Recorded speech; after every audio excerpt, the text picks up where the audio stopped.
Instagram as well. Checking connection. This is always an exciting Moment of point. suspense. You are now live. Hello, everybody. Good morning. Thank you for joining us. Welcome to the Introduction to Kant class. My name is Julian. Over here we have Jeneline. Good morning. Jeneline will be in the passenger seat as the interlocutor of this class. Every Monday, I teach an Introduction to Philosophy class. Every Friday, Jeneline teaches an Introduction to Political Economy class. So there's always that. If you are joining us for the very first time today, welcome to our learning community. Jeneline and I both left academia a year ago to start teaching for free on the internet. We've been hosting these classes every single week for the past year. They're all introductions designed for beginners. Hopefully they're intuitive and fun and interesting without being dumb, because we don't believe that making something simple means that you have to dumb it down. These classes are 100% free. Anybody can join from anywhere. We have students from around the world, which makes us very, very proud and happy. We feel very lucky to be a part of this community with you guys. I just want to say very quickly that the way that we keep these classes free is through our Patreon. And so if you're watching this and if you'd like to, I don't know, access our bonus content, but also keep our project going, please consider becoming a patron. It starts at just $5 a month, and it makes a huge difference in our life. Yes. There's a link in our About page on YouTube and in our bio on Instagram. So hello, everybody, and welcome. I'm so glad that you're joining us this morning. I'm going to just jump right in. Greetings to everybody. It makes me feel it's a wonderful way for us to start our week. Yeah, absolutely. And end our week. So we really appreciate all of our patrons. Thank you very much for joining us and supporting us. We've got a lot of materials posted there, and glad I think the sound is okay. Yeah, it should be fine. And we're recording everything. So everything is not only recorded on video, but we're also recording this on audio for our patrons. But let's jump right in. Let's jump right in. Yeah. So I'm on a mission. I've been on a mission for a while to, bring TikTok into the mainstream of philosophical discussion. I love that. A lot of people think that I'm trying to bring philosophy to TikTok, but I'm really trying to bring TikTok to philosophy. And there's a trend on TikTok right now that combines two things that I like. One, TikTok trends, and two, Drake. And philosophy. So three things. And there's a song by Drake that you and I played in the car quite a lot. It's the one where he sings, I was running through the six with my woes. It's like, I was running through the six with my woes. Yeah, and you told me that the six is actually a neighborhood in Toronto. I think so. I'm not sure. And then it gets repeated. Yes. And then it gets repeated, right? And then he repeats the same thing with more emphasis. I was running through the six with my woes. That is the Drake song, which I've always thought of as like the rap version of Die Leiden des jungen Werther. Yes. Jeneline is over here. I suppose we could both be in the frame if you'd like. I'm okay. You don't want to be in the frame today? I mean, I can. I'm on YouTube. Yeah, Jeneline's on YouTube. That's right. So the Drake song, where he's like, I was running through the six with my woes. First of all, it's a little bit like the Goethe story, Die Leiden des jungen Werther, which was like a phenom in, when was this? I don't know. 18th century? Yeah. Something like this? German Romantic literature. Yeah. The theme of the disalienated, disaffected youth running through Toronto 6 is a long-standing theme within German Romanticism. But it's fitting, I think, because the two consequences of the publication of The Sorrows of Young Werther was people committing suicide and everyone running around in blue trousers. I think yellow or something. Yeah. Yellow trousers. Yeah, it became a whole trend. Yeah. I mean, we're talking about 18th century trends now, not TikTok trends. But yes, there was a trend in young Werther. Absolutely. I mean, the same is true for Crime and Punishment. The Crime and Punishment is the same. It's disaffected youth has killed someone in a moment of anguish and is now running the streets thinking, oh shit, I fucked up. Sorry about the cussing. Every once in a while we cuss. We had someone reach out to us, I felt really bad, who said that she watches the classes with her family. So Jeneline is on bleeping. If I cuss, Jeneline should just retroactively yell bleep. Okay. There you go. Okay, so what is the TikTok trend exactly? The TikTok trend, it's the perfect example of what a Kantian antinomy is. So the topic for today, good question, is going to be Introduction to Kant. We're going to do the Introduction to the Philosophy of Kant. And one of the things that the Kantian antinomies are really well known, rightfully well known. And what's really important to note is that antinomies are not contradictions. A lot of people seem to get this confused, which is understandable.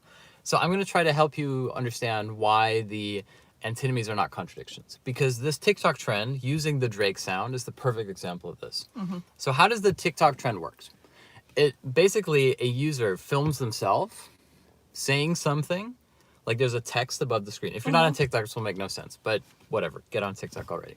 If you're not on TikTok, fine. So there's a text that appears like where your head is that says something like, I'm an adult now, I have no bedtime. And the music plays and it's like, I was running through the 6 with my woes. And it reads, I'm an adult now, I have no bedtime. And then repeats and it says, I was running through the 6 with my woes. And it's still the same text, except now the statement, I'm an adult, I have no bedtime, is no longer considered like a good thing, but it's actually a very bad thing because my life is screwed up because I don't have a bedtime. So you've taken something and they're basically exactly the same. I'm an adult, I have no bedtime, but the inflection, the subjective perspective that you have on the quality of what that thing is radically changes. And so in a sense, they're opposites. Saying, I'm an adult and I have no bedtime can either be something really good or it can be something really bad. Another example on TikTok and Instagram, what is her name? Nia Matkins. Shout out to Nia Matkins. She and her partner have an account as well, which is sort of fun. Except they're more good looking than we are. They're models. We're just educators. Maybe we should have. Disclaimer. Yeah, everyone stay in their lane here, I guess. And she has one which is really good where she says, I was running through the 6 with my woes. And it's basically she's saying, I forget what it is exactly. I mean, look it up. But she's saying something like, I always think the best of people. And then it's, I was running through the 6 with my woes. And it's like, I always think the best of people. Like, it can be a good thing, it can be a bad thing. So technically, they're opposite. Yes. They're opposed, but they're not contradictions because the content is essentially the same. The difference is in us. The difference is the value that we ascribe to the thing itself. Right. And even though I'm simplifying a little bit here, that's also how the antinomies work, which is that there are certain limits to what can be known. And when there's a limit to that which can be known, we can't really, they're in a sense the same. Right. And so the difference in the thing that can't be known comes through us. We bring the difference, essentially. I'm going to give you another example of this using another TikTok trend, if I may. Wow. I've been on TikTok a lot.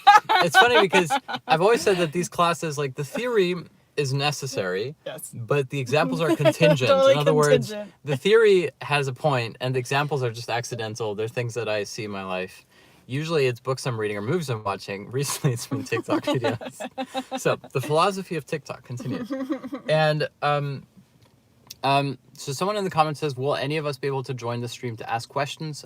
Generally, I actually host a 1-hour Q&A after every class on our Discord, which you can join through our Patreon. It starts at just $5 a month.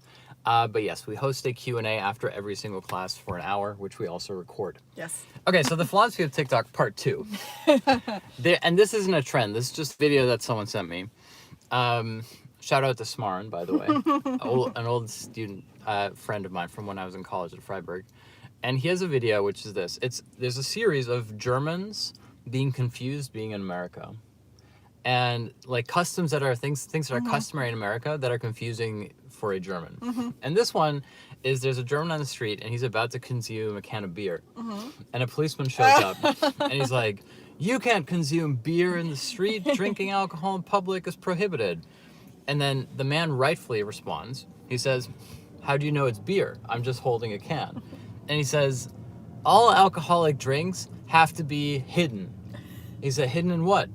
This isn't a can. He says, no, they have to be hidden in paper. Yeah, you have to drink it from a paper bag. Exactly. So for me already, as someone who grew up in Europe, I find this really odd. And so I share the puzzlement. And then, but what's really interesting here is, and the policeman rightly points it out. I can post the clip later. He says, you hide it in the paper bag so that we can see it's beer. And the guy's sort of like, wait, I'm hiding it so that you can see it? Doesn't putting it in a paper bag make it explicit that it is beer? And of course, that's exactly how that prohibition works. you're putting it away, you're hiding it away in a bag so as to point out the fact that it is beer. It is not something else. Maybe this is how people should be, fighting back against commercialism, is just having all of their drinks in a paper bag, or just wandering around with cans of pop in a paper bag. I mean, that's how it would work. If you really wanted to be able to have beer in the street, everybody would put everything in bags. But then you'd have to have another... But this is also... Another signifier. But this is how the prohibition of the headscarf works as well. The headscarf is the same thing as the paper bag, except not for beer, but for woman, essentially. And so you're not signaling we're hiding woman. We're showing that we're hiding the woman. We're showing that we're hiding the beer. And so again, what's important, and what I sort of love about that example, apart from something that we can talk about more in the Discord, that we were talking about in Discord about how the relationship between law and crime and how it also is blah, blah, is that the way in which we categorize being and non-being and how difference can actually be constitutive. So the fact that we're hiding the beer actually is what makes the beer beer, and what makes the prohibition of beer encoded is a lot more complicated than just saying something is or something isn't, something is present, something is absent. There's, if you want to be a little bit pretentious here, there's a dialectic that's going on. And that's something that that I'm going to want to talk about here. Because in the previous class, we talked about Descartes. Remember, cogito ergo sum, I think, therefore I am. The idea of the self-transparent subject. Because I'm a thinking thing, I know what I'm going to be. I know who I am. In a sense, like... And Kant explicitly criticizes Descartes. Cogito ergo sum is something that Kant doesn't like. And I mean, the history of Western philosophy is united in dishing out against Descartes, as we talked about in the previous class, which is saved on IGTV, by the way, if you want to listen to it. And so Kant's critique of Descartes can be summed up as follows. Man is not transparent to himself, or mankind is not transparent to itself. What we think doesn't arise as the condition for knowing ourselves, but it arises as the result of not knowing ourselves. That thinking is not the way in which we become self-transparent. Thinking is the way in which we plug the gap, which is our own non-being. It's like, do you see what I mean there? Yeah, it's how we struggle to make sense of ourselves. It's the struggling to make sense of ourselves that is ourselves. It's not just ourselves. Yeah. Exactly. Yeah, that's a really nice way to put it. And I mean, there's this famous expression from Freud where he says, wo es war, soll ich werden, where it was, I will become. And for Kant, it's almost the other way around. It's wo ich war, soll es werden, where I was, where the Kantian where the Descartesian cogito of self-transparent self is, it will become. And that itness is something that we're going to talk about a little bit more here, essentially. But on a very basic level, without having to get into any jargon or technical terms, where the consequence of what people call the transcendental turn of Kant is to say that what is happening here is a lot more constitutive to reality than we think. That reality doesn't just exist in the world, in objects, and that we can be like detectives that read the clues out in the existing world. Because up until Kant, the idea is that you're like a detective arriving at the scene of the crime. And as long as you can read all the signs that the universe is giving you, you can logically deduce what truth is and what reality is. You can understand the world. Yeah. And one of the things that Kant does is that he kind of puts like he brings that whole system to a halt. Not just by saying we can't do that, but by saying maybe the way in which we interpret the world is actually not just subjective, but it's also, in a weird way, creating the world itself. Maybe the world needs us. If the universe is a crime scene, maybe it needs us to be a crime scene. Because without the detective, a crime scene is just a bunch of garbage and a bloody knife, basically, right? And so this is something that, I mean, I want to sort of explain a little bit more, because it's crucial to understand what Kant's doing if you want to understand what Hegel's doing and how Hegel fits into what Descartes was doing, that sort of, that route. That's always been my goal in these classes, is to help you start seeing some of the linkages. I mean, because that's taken me a long time, and hopefully I can help people do that. So in a sense, what Kant is saying is that we frame reality in as much as we are framed by reality, and that there's an exchange here. And the reason that we talk about the Kantian turn or the Kantian split is that as soon as we've introduced this idea that maybe our own subjectivity has some kind of creative force, that the world, the essence of reality can, in a sense, be influenced by subjectivity, at that point, you can understand how today, you go on the internet, like on TikTok, I often get, whenever I post anything by, I don't know, like a post-structuralist or something, there's a lot of people on the right who will write back to me and say things like, this is the problem with everything that isn't analytic philosophy, is there's no more truth and everything can be anything, and there's that whole... Nothing has any meaning because we've assigned, it's about the meaning that we assign. Yeah, but that's not really what Kant and Hegel and all those thinkers are setting out to do. They're not just saying, oh, reality can be whatever we want it to be. Instead, they're saying there is an exchange between the real and between us, between subject and object. And that there's, again, to be a bit pretentious, there's a dialectic that happens here. But let's take it into the realm of examples for a moment, because I know this is getting a little technical. So two things here. I have been reading a little bit, and I was reading Proust, because that's sort of my comfort reading, as it is for a lot of people probably. I was also reading Proust's literary criticism, which is quite fun. And Proust has this really great... So one of the things that Proust does really well is he really likes to make fun of rich people. And what he does is he doesn't just make fun of them for being rich. He really gets underneath the skin of the complexities and the frailties of what it means to be a wealthy person, and the, let's call it like the affectations that come with it. Yes. And so he has a really good one here where he's talking about how the lords, like the I don't know, the actual dukes and stuff like this, that they keep hosting parties. And what they do is at those parties, they always invite the minor nobility and the nouveau riche. Because he says they need the nouveau riche in order to believe that they're lords. Because when you inhabit a space of power... If it's only lords. Exactly. If it's only lords, there's no lord. Like, the whole point of being a lord is that there are people that are not lords, that are under you, who believe in your lordness. The problem is that if you just invite a bunch of peasants, they're so detached from the idea of lordness that they couldn't care less. It's like Monty Python and the Holy Grail. That's the trauma. I think we talked about this before. That's the trauma of Monty Python and the Holy Grail, is the king goes out into his kingdom and realizes that they don't care about the king. He exists as a symbol. Once he manifests as a real person, no one could give a shit, basically. They're like, oh. And like the peasants will look up at him and be like, oh, you're the king. I thought the king was like a more special person than you are. He's better looking than you. Yeah. And so the king has this problem, which is that he can't be king in the world. He can only exist as this totemic, symbolic king. And so what the lords do, what the dukes do, is that they will surround themselves with the lesser nobility, who on the scale of nobleness think that they are below the lords, and thereby infuse the lord with sort of a vanity of his noblesse. Yes. And Proust sort of beautifully like skewers that dynamic. Is there's no essence of lord. Like Lacan says, the definition of a fool is a king who actually believes he's a king. It only exists in the symbolic relation to others. And so you have to surround yourself with these people who believe that you are special, because otherwise you are not special. Right. And that's in a sense, the curse of being someone who is born into great privilege. Is there's no inherent reason why you are great. You were just born into it. And so you have to, and everyone who's born into that is kind of aware of it in a sense.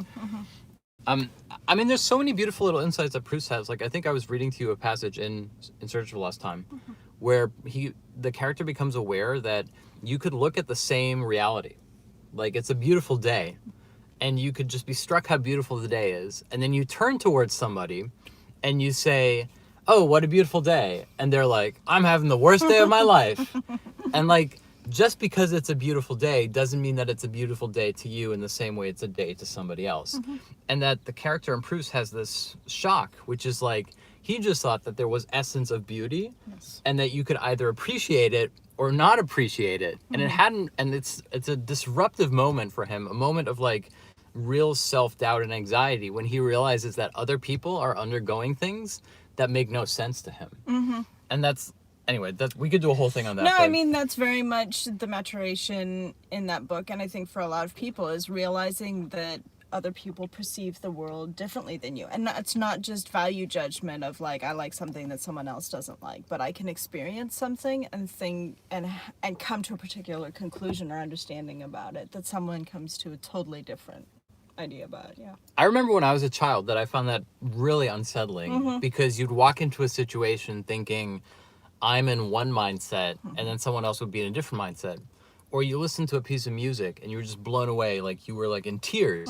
And then you would show your beloved passage of music to somebody else and they would just shrug.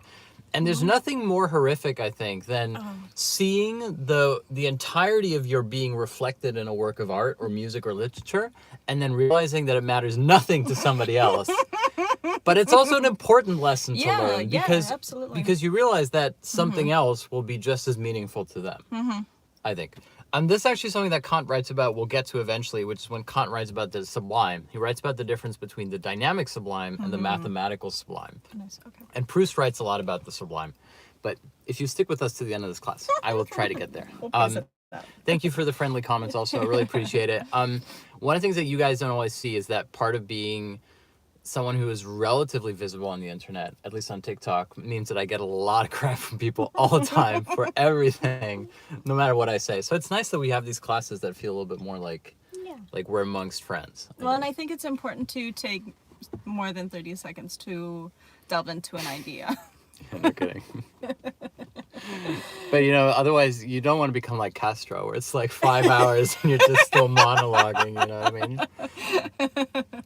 I realized, no, we got a whole day ahead. Yeah, exactly. Okay, so another example that I wanted to use that I came across it was in the London Review of Books. The London Review of Books had a history of the spies who brought the atomic bomb or made it possible that the Soviet Union built an atomic bomb. This wasn't about the trial of the Rosenbergs, was it? Yeah, exactly. Oh, okay, yeah. But there's a really funny passage in that. So you don't have to know the whole history. I mean, it's about how a vital component of the atomic bomb was stolen from the lab in the United States and brought to the Soviet Union. And what's really funny here is that, so the Rosenbergs, I guess as they're called, were... Well, it was I think it was Julius Rosenberg's brother-in-law who was one of the engineers at Los Alamos. And there was a part that was needed and that had been broken. And so he put it with the broken pieces or lost pieces and slowly replaced each piece and fixed it and smuggled it out. Yeah. Sorry, I didn't mean Yeah, no, it's a really good story. No, I'm really glad that you filled that in. I mean, and that's not even where I was going to say. That's perfect. Okay. Yeah, exactly. Basically, the engineers who were working on the atomic bomb had created a part that was really important, but it was a faulty part, so they just had it in a box somewhere, and this is how he was able to smuggle out the part. And anyway, what's funny, though, is that while these Russian spies were in prison, there was an attempt by their lawyers to create a public awareness campaign. We need to rescue these people. They're going to be subjected to the death penalty. And so they went to the National Guardian, the left-leaning newspaper, and said, can you guys write a column that basically, says that these spies didn't actually do what they're accused of doing? And the version of the story of the column that the National Guardian ran is beautiful. It's so great. They ran a story saying, these spies shouldn't be put to death because they're clearly not spies. Because clearly, Russia already had the atomic bomb, and out of the goodness of Russia's heart, or the Soviet Union's heart, they decided not to use it. And now the US, so as to tarnish the Soviet Union, has created the myth that the Soviet Union doesn't have the bomb, and to suggest that the Soviet Union doesn't have the bomb, they've labeled these people as spies. Long story short, Russia already has the bomb, Soviet Union already has the bomb, and these spies are American plants. The spies are spies themselves, but for the Americans, to pretend like Russia didn't already have the bomb. I'm explaining this poorly. Can you explain it better?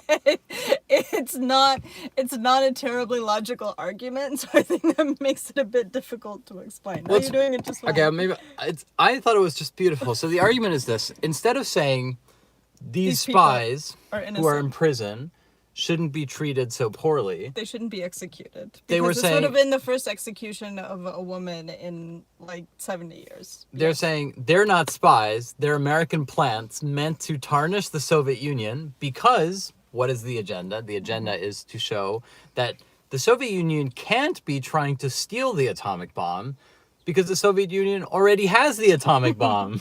That's the propaganda here, right? You can't accuse us of being spies to steal something which we already have. Yeah, I feel like it's almost the paper bag. Back to the paper bag. Yeah, and It's there's like, actually a Freudian story about this as well, where it's like the pot, there's like a kettle that's being loaned out, but it's never actually loaned out. Anyway, we can do a whole psychoanalysis yeah. bit. What's important here is that it's again about the differences being inscribed through ourselves. That which isn't to say that there's one truth and that we've manipulated or distorted the truth. It's that that truth itself is a perspectival distortion. That truth itself is an effect of the fact that it's scattered. Now, you could say that empirically the truth is simply that there are spies who tried to steal a part, but the reason that they were trying to steal that part was already within the ideology of the Cold War, etc., and so forth. I mean, perhaps not the best example, but I thought it was a pretty funny one, to me at least. So what Kant is, to go back to Kant for a moment, what Kant is basically trying to get at is he says, I have no knowledge of what I am. You have no knowledge of what you are. You merely can know how you appear to yourself. This is, again, a form of phenomenology about la lettre, if you will. The idea is that there is no truth to who you are. You cannot have the self-transparent subject. You cannot have cogito ergo sum. You can simply have, I appear to myself a certain way, and I can know the way in which I appear to myself. You can already start anticipating some of the twists that occur when we get to structuralism, which is then it's no longer, I have no knowledge of what I am, merely how I appear to myself. Within existentialism and structuralism becomes, I have no knowledge of what I am, merely how I appear to, you probably guess? To others. To others, Yes. exactly, right? Yeah, you're stuck in the symbolic formation of the other. The other is already in you. There's a continuation where Kant has this idea that difference is something that is inserted into the world through subjectivity. And then the evolution of that through existentialism and structuralism is simply that difference is already inscribed within you. And I think that's also really related to like when you're a kid and your parents move and you have to start in a new school. It's not even that you have to find new friends and build up a new community and learn how to not get lost, all that stuff. It's also that you have to reinvent who you yourself are. And this crisis of, am I still going to be the same person if I move to a new school? Yeah. True. Yeah.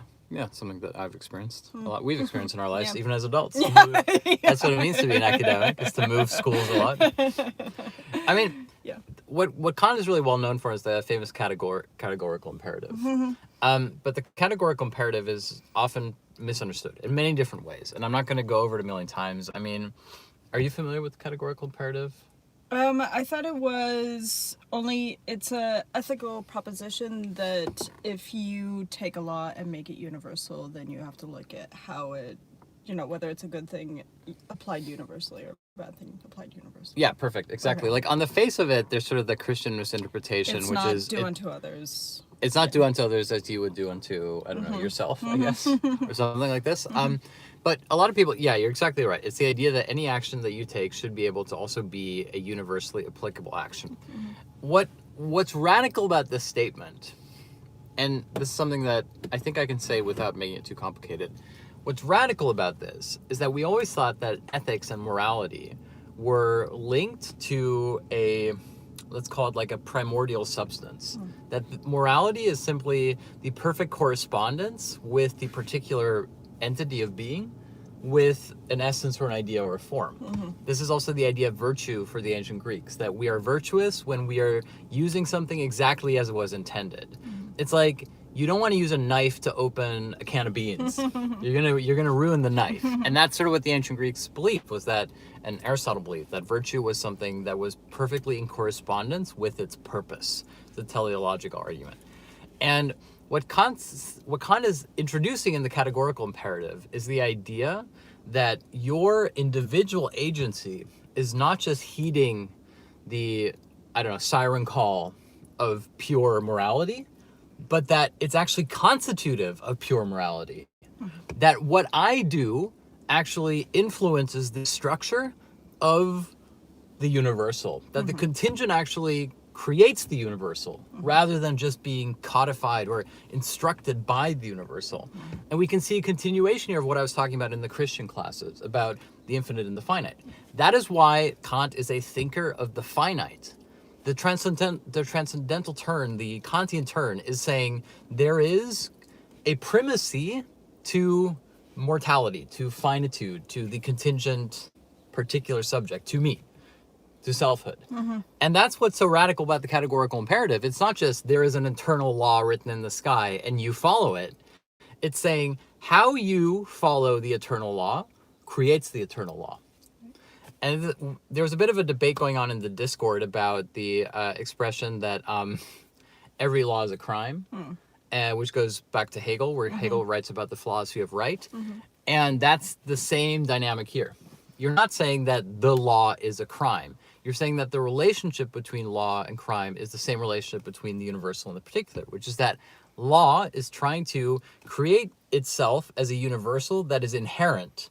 And in order to be inherent, it has to create what is legitimate and illegitimate particular actions. But of course, it's the other way around. The law is generated by particular actions in the world.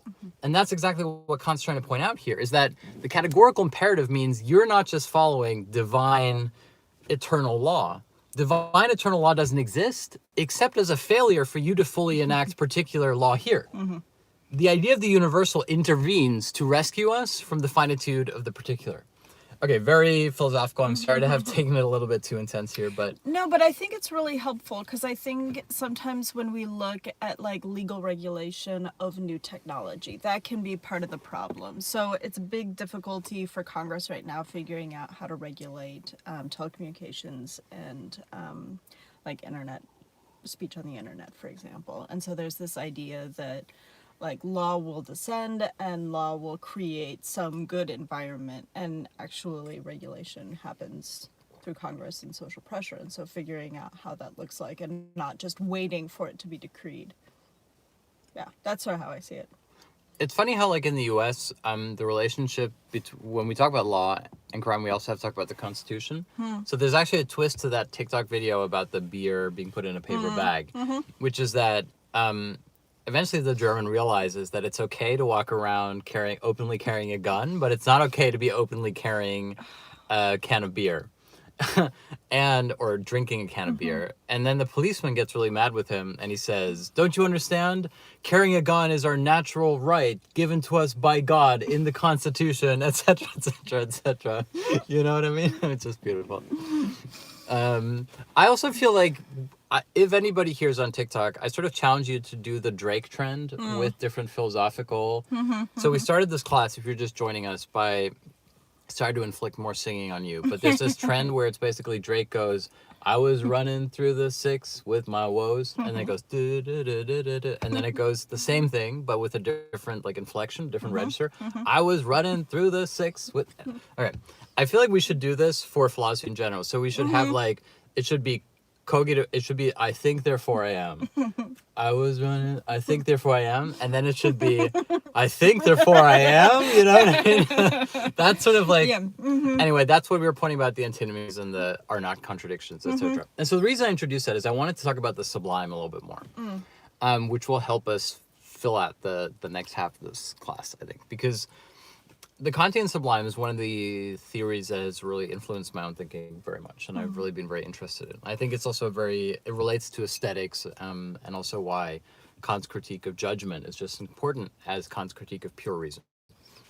And specifically, when we're talking about the sublime, we're talking about, according to Kant, a failed synthesis between beauty and purpose.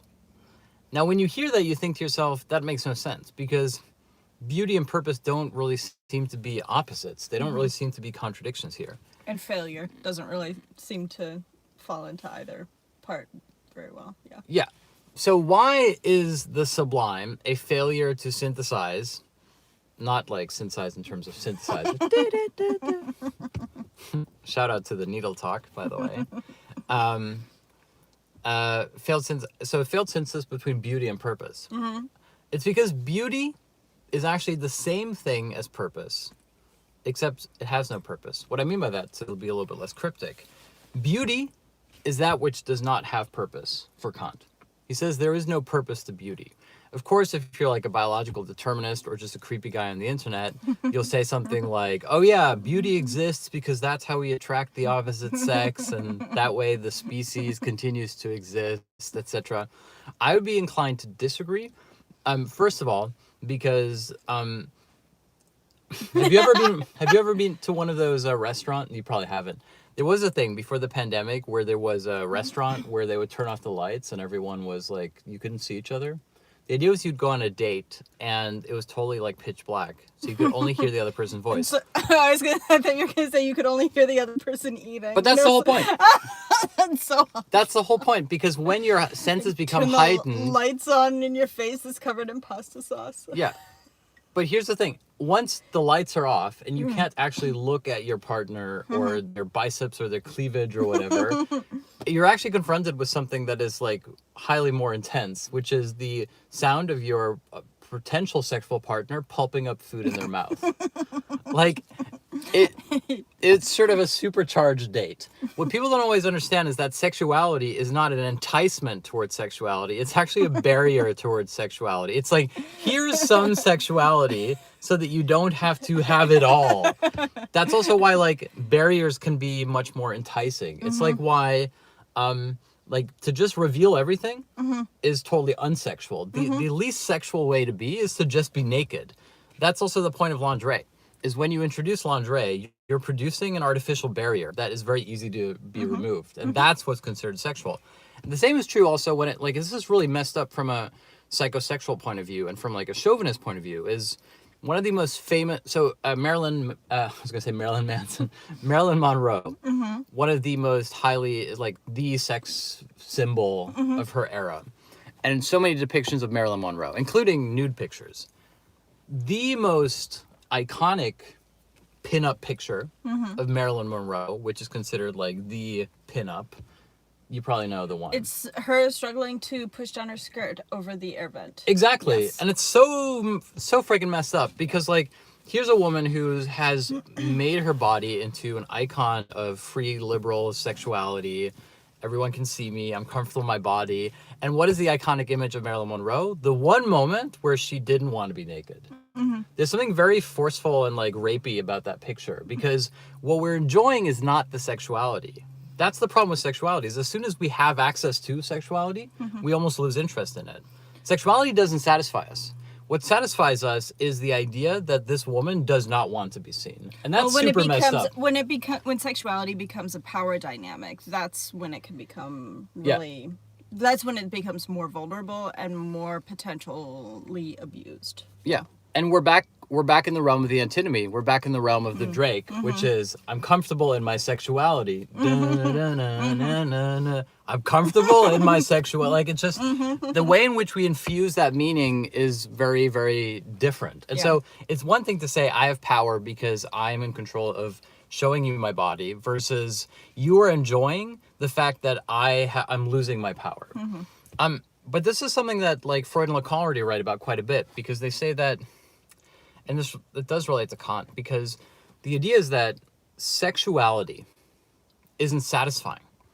It's not something that we get enough of. It's not something that we want to be satisfied. The definition of sexuality, and yes, commenters who are saying male gaze are on point here. The definition of sexuality is the wanting, it's the desiring. The moment at which it's being consummated is the moment in which it sort of cancels itself out. That's also why it was traditional that you would have like traditional, whatever that means. The classic image in like Hollywood was the cigarette and... Like postcoital cigarette. Postcoital cigarette and a drink, I think, or something, right after sex. Nah, it's just the cigarette. But anyway. Yeah, but the idea here was also that the cigarette was more satisfying than the sex itself. Because as soon as you've consummated, and the word consummate already has that in it, right? No? Consume? I don't know. No. The idea is here, something which is... So consummated is final. It's already been... been drained of what it is. Yeah. It's a little bit like... There's a great New Yorker cartoon that I saw. I mean, a lot of them are great, but there's a funny one where there's a woman who's ordering something on Amazon. I mean, it doesn't matter, it's a woman, it just happens to be in this case. And the man's looking over his shoulder, and she says, I don't like owning things. I just like Amazon packages arriving on my doorstep. And that's what sexuality is. You like things arriving. You don't actually like having it. Yes. And I mean, I'm not saying that people don't like having sex. I mean, every time I do these classes, people come at me like, you're generalizing human experience. Like, okay. Sublime. Yeah. The point, of course, is that at a certain point, we realize that the next logical evolution of that is that you don't actually need the person for sexuality. You can just have libidinal investment in something else. Something else can be a stand-in for sex. And that's actually where there's like a certain truth to the whole asexual movement that we see today. A lot of people think that like asexuals just have no interest in sex. A lot of them, as far as I understand, people identify as asexual are actually highly sexualized, but they're in a sense post-physical sex. They find sexuality in other things than just sexual exchange. Yeah. It's not just the denial of sex. And this is also kind of the Lacanian point. Remember, we talked about the fact that you cannot deny the body fully. So the closest you can get to denying the body is to become denial or rejection embodied. Your whole body becomes a sign of denial. And that's in a sense what that sexuality is. There's a certain satisfaction in embodying the lack rather than spending your whole life chasing the lack, if that makes sense. Yeah. Like, you're never going to be satisfied. So the closest you can get to satisfaction is to make yourself a symbol of dissatisfaction in that sense. I mean, whatever. Now, why does that relate to the sublime? It's because I was saying the sublime is a failed synthesis between beauty and purpose. And we look at that, we say, why is beauty the opposite of purpose? It's because for Kant, beauty is that which has no purpose. But this is not a condemnation. This is actually a release, because it's something which is being released from purpose. Because of everything or at least purpose that we can discern. I mean, Kant always puts in Christian backdoors, which we'll talk about next week. He's always having this cop-out, this Christian cop-out, which is, well, beauty has no purpose, except it's supposed to bring us closer to God. Things cannot be thought because they can only be thought by God. Like, Kant's always putting in these like Christian backdoors, which annoy Hegel very much. We'll get there next week. And so when we say that there's a failed synthesis, a failed resolution between beauty and purpose, we're also saying there's a failed resolution between that which has no purpose and that which has purpose. In other words, that which has a positive predicate of purpose and that which is a non-positive predicate of purpose. Remember, we talked in a previous class, sorry to keep self-referencing these classes, I'm just trying to show how they link up. We talked about, and Zizek does this all the time, where he says Kantian negative judgment. You have the predicate which is alive, followed, well, alive is simply not dead. So dead and not dead, in a sense. And then you have the undead, which is the third liminal category that subverts, uncanny category that subverts the two. And Zizek says from a political perspective, and this is Zizek's entire project, is the political ontology, to use an expensive term, of Kant, is to take the Kantian ontology and to make it into a political consequence, which is to say we should always reject the first choice and the second choice, because ideology wants to tell us that there's only the relationship between that which is and that which is not, and to actually undermine that symbolic relationship by choosing the supposedly impossible third option. Right. That's what transgender is, essentially. It's simply saying, if you say that the world is binary between male and female, we're going to choose the explicitly not allowed category that you don't think is even a category. Well, it's also that I would prefer not to. It's Yeah. to say having to choose between two things is already a forced choice. And I think that that is, for me, one of the most valuable things in this kind of philosophy is examining the different ways in which things are negated to not necessarily become opposites. I mean, that there is often a third or a fourth or a fifth option. And how does that refract through choice? Yeah, no, that's a really good point. And it relates exactly to the I would prefer not to, which is the politicization of that ontological. Yeah. I hate it when I start using jargon, so I'm going to try to avoid that. Very quickly, I just saw in the comments that someone was asking about the Discord. So we have a Discord channel that is part of our Patreon, where we host a live Q&A after every class, which we also record as a podcast. You can access that and all of our podcasts for just $5 a month through our Patreon. So we'd love to keep talking with you. Okay. I also, I don't want to do a whole thing on transgender because, as people in the comments are already rightfully pointing out, transgender is more than just being non-binary. But I'm just pointing out that the way in which transgender is received is as this impossible transgression that cannot exist outside the spectrum of binary. And the inhabiting of that space is disruptive, purposely so. And so, in a sense, this is what Kant is also arguing, is that the sublime is that third category, that undead, that emerges within the impossible resolution between a predicate and a non-predicate, or beauty, in a sense, right?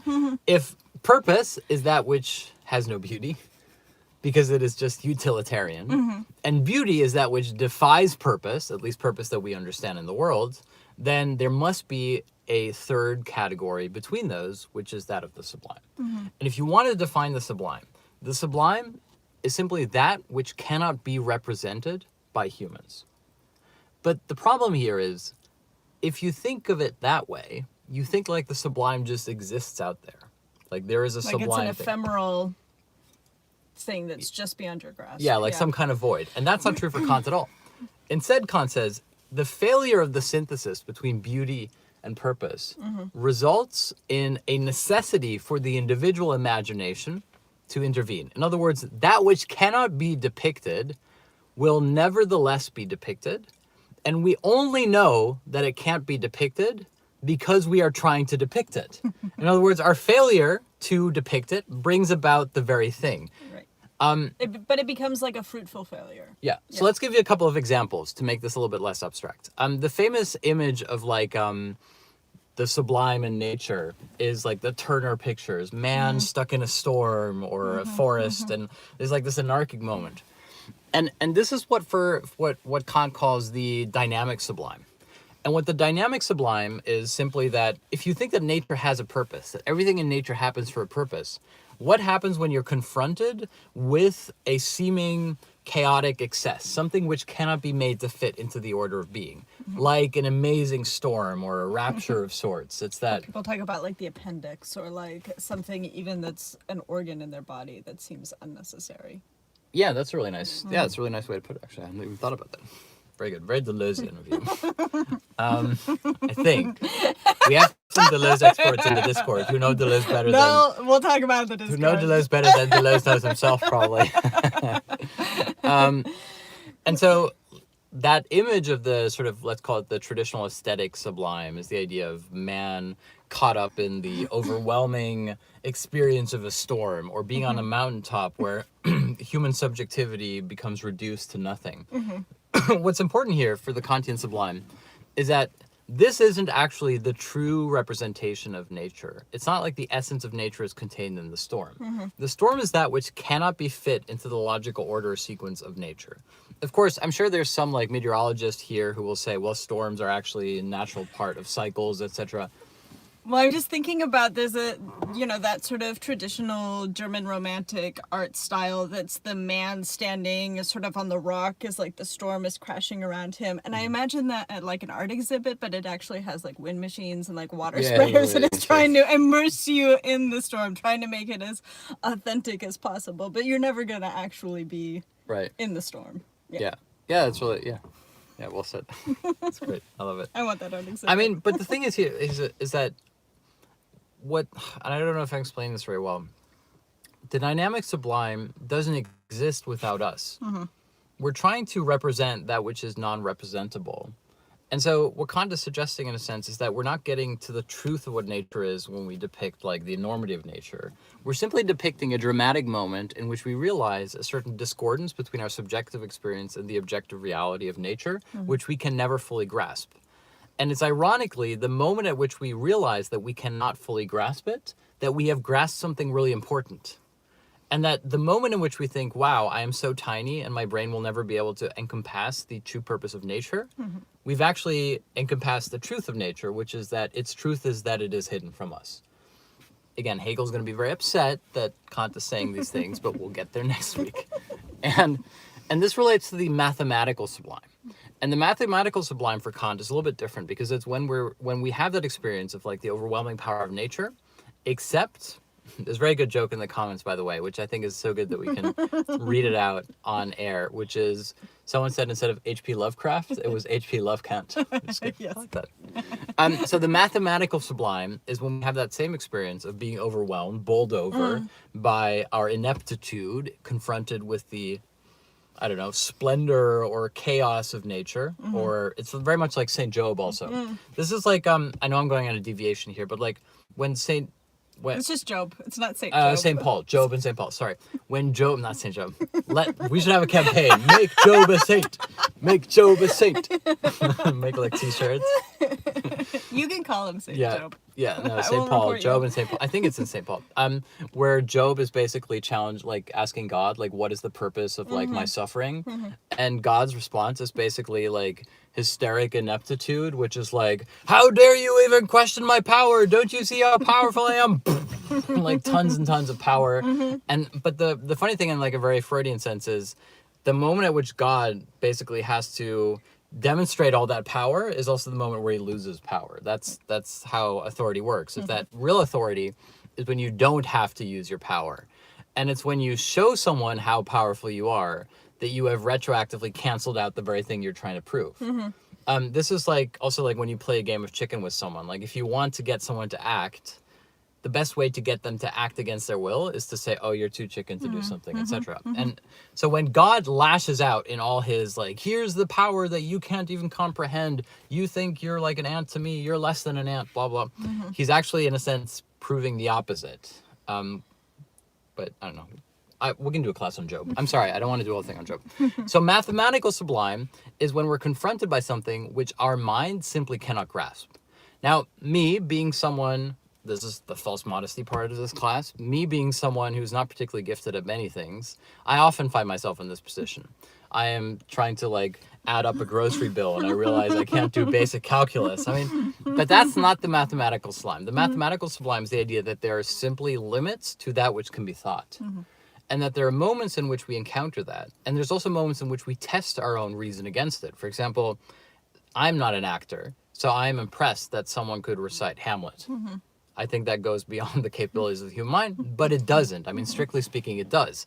Think about chess. When people play, simultaneous blind chess tournaments, we're really stretching the capacity of what we think the human mind is capable of. And so it's in those moments where we find ourselves confronted with this sort of superhuman level of cognitive reason that we experience what he calls the mathematical sublime. It's that here is something that my mind simply cannot grasp. And again, Kant has this back door, which is that whatever we can't grasp, he puts God behind there. It's like God has created this screen around himself of that which cannot be thought, and God is hiding behind it, which is very unsatisfying, I think, in many ways. But okay, so where does the subject come in here? Because ultimately we're talking about subjectivity, the transcendental term. Kant is not just saying that there's primacy in the subject. He's not just saying, well, everything's relative, the truth is in my mind, and reality can be whatever I think it is. Instead, what he's arguing is that the universal can only really be actualized by an active choice from the particular. That the truth on a universal level comes into being through not my ability to act, but my inability to act. That the sublime is simply a representation of that which cannot be represented. And the more radical consequence of that, as theorists like Zizek will argue, is that the same is true for human subjectivity in general. There's something sublime about human subjectivity, which is that there is no true self. We are simply an amalgamation of all of our failed attempts to be a true self. This is what Lacan calls the barred or split subject. And that's an idea that, in a sense, you can only really fully see the origins of if you go to the Kantian Transcendental turn. Well, and that's why the reverse would be to flip around the Drake song and see, it starts with the notion of, something that I think is really bad that really limits me, but you're actually taking the same thing and realizing that it is liberating for you. Yeah. Well, but exactly. This is so important, is that... I'm not going to sing, by the way. The truth... Thank you for singing. And it's not even... Because it's not a relativist statement. It's not saying that there is no truth. It's saying there is absolutely an essence of truth, but it only comes into being by its perceived failure to be an essence. The essence emerges in its failure. It's a necessary failure. This is I got into a lot of trouble, I think, on TikTok because I posted this clip about love and suffering, and Colbert has this quote, which is essentially the same dialectic. It's the dialectic of suffering within theology, which he says that suffering is a gift given to us by God, and once we realize that it is a gift, it is no longer suffering. Now, obviously, if you put that into a 30-second clip, a lot of people will say, no, that's called an abusive relationship. You are being gaslighted by Christians into thinking that something bad is something good. I'm not saying that that doesn't happen to people. But the point here is that from a Christian perspective, from the theology of suffering, suffering is in a sense a subjective quality that is being imputed upon a loss.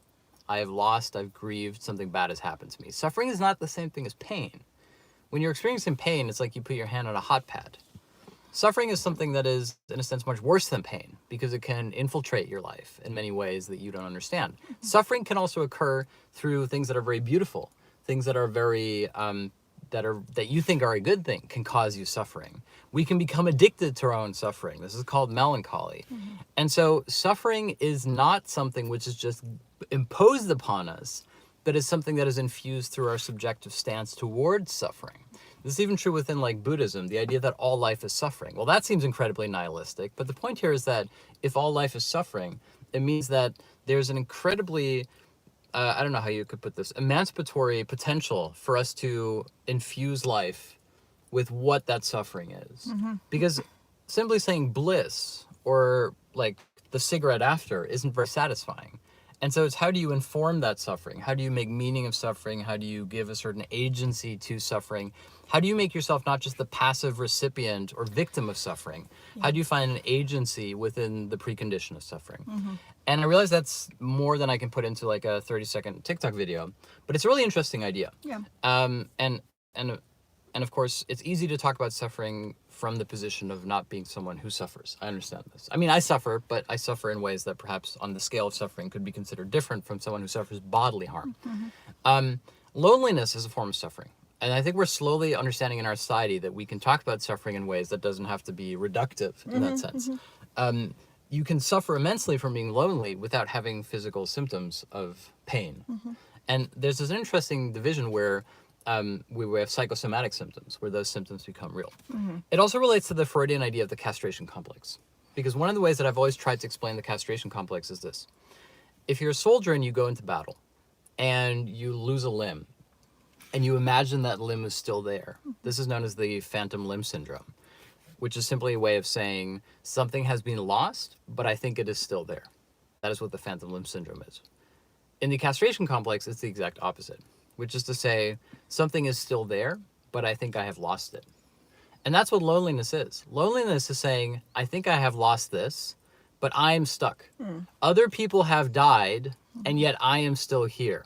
The person I've cared for half my life is no longer with me, and I am here. Death would be preferable. It would be easier. Except I am here, and I no longer know who I am. And so that is the kind of suffering that, in a sense, is the idea of suffering within Christianity. It's saying, what do I do when the purpose that I thought I existed for no longer exists? And this, of course, in a Christian redemptive way, also the tradition from which Kant is coming, is where beauty comes into the picture. Of course, the Christian name for beauty is grace. Beauty, or grace, is that which seems to have no purpose.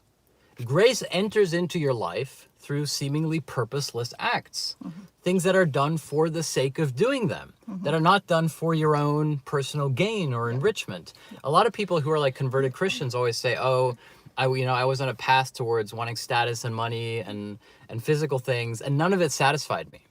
And I realized at a certain point that what satisfied me was God. Now, obviously, you think it's like, okay, God, that's a little bit corny. It's like, God satisfied you. What do that mean? Well, from like a philosophical, psychoanalytic perspective, you're simply doing what we talked about earlier, the Lacanian twist, which is saying, if you are always going to be dissatisfied, then the best way to be satisfied is to become embodied dissatisfaction. And what is embodied dissatisfaction but loving God? Someone who will never love you back, in a sense. Yeah. And so, I mean, again, to say like the dialectic or whatever, of being and non-being, of absence and presence, of suffering and non-suffering, is a lot more complex. And I also think a lot more beautiful.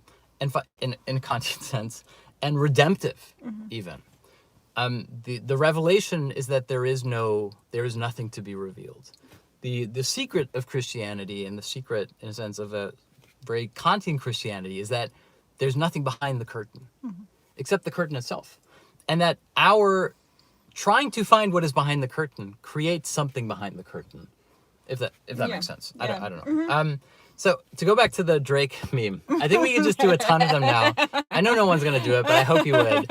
Which is like the famous Owl of Minerva quote. The Owl of Minerva only takes flight at dusk. Doesn't mean that we can only have hindsight 2020. It doesn't mean that we can only contemplate things once it's too late. It's actually much more hopeful than that. Let me put it like this. There's many different ways of being late, as I discovered in my own life recently. One of the things that I habitually do, and I hate this about myself, is that I will send people like cards for their birthdays and for weddings and stuff, and they're always late. Like, I have the intention of doing it, but I just don't get my act together, and I'll send out a card, and it gets late. And then it's like, like people don't think it's a real thing. Like, oh, you missed my birthday, etc. And you feel awful about it because you didn't want to miss that person's birthday, and yet somehow it happens. And so I thought I was being really clever.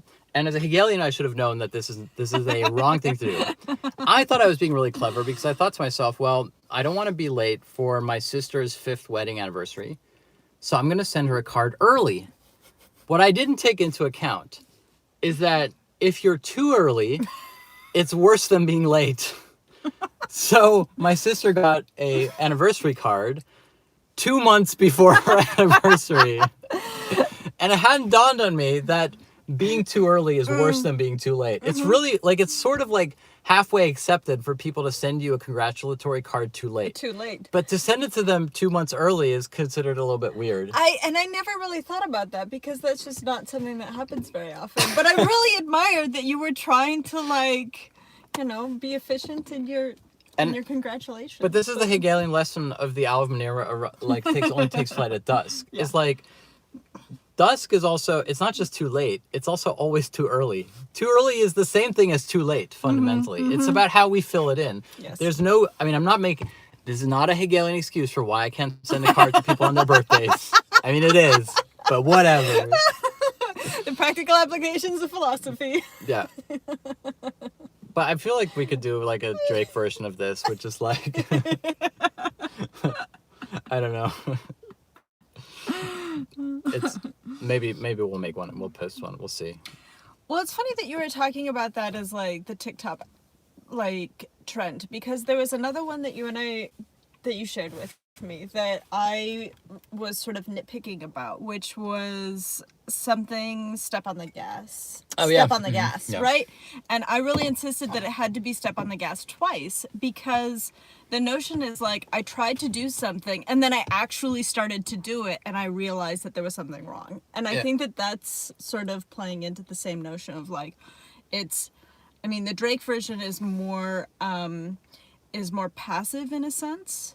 And the second version is more like, I decided to do something and I did it. And then all of a sudden I realized what it meant to do that thing was actually very different than how I thought it was going to go. I think that's the perfect segue to lead ourselves into what will be the class on Hegel next week. Because let's say that you're in the Descartesian car, and like Kant gets into the car and he's like, I'm getting into Descartes' car, gonna go on a trip, step on the gas, and then he's like, step on the gas, and Hegel's like, step on the brakes. We're gonna get there. Anyway, thank you for laughing at that inane joke. I appreciate that. Junling's the perfect wingman. This is like, it's very messed up in like a very sort of like Stalin-esque kind of way, which is like, if you're not funny, like me, just find someone who is convinced you are funny and put them next to you, and then everybody else will be like, well, if that person thinks they're funny, then probably they're funny. That's how, that's what Zizek always said was one of the central innovations of American culture was the laugh track. Was canned laughter, because the idea was that it did the laughing for you. You didn't actually have to laugh. You could come home and be exhausted from working all day, and other people would laugh for you. So, Jenlene, thank you I for do my laughing own for everybody. laughter. Thank you Jenlene does her very own. much. Yeah, exactly.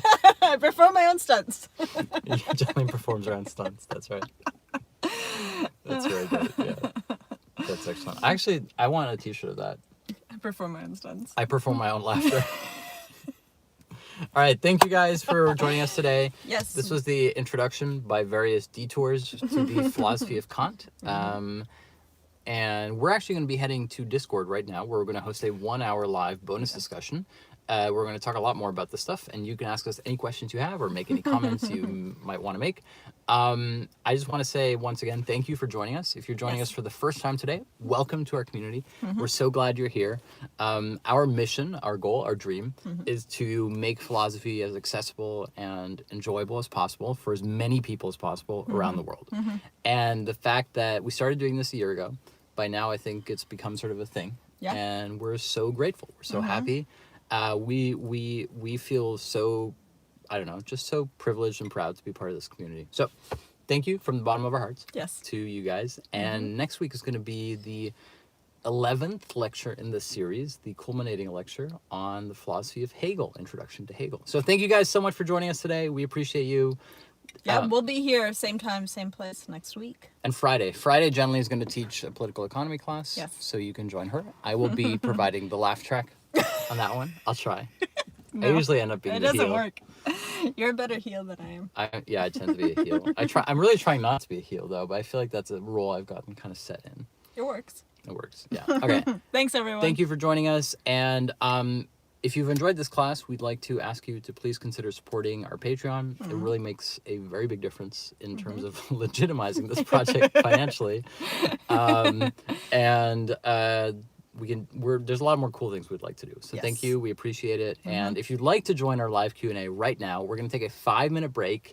If you'd like to join us, just send us a DM or sign up to the Patreon and we'll help you get set up. Yes. All right. Thank you guys so much. And we will see you on the other side of the proverbial paywall. All right. Talk to you soon. Take care, everyone. Have Bye-bye. a great week.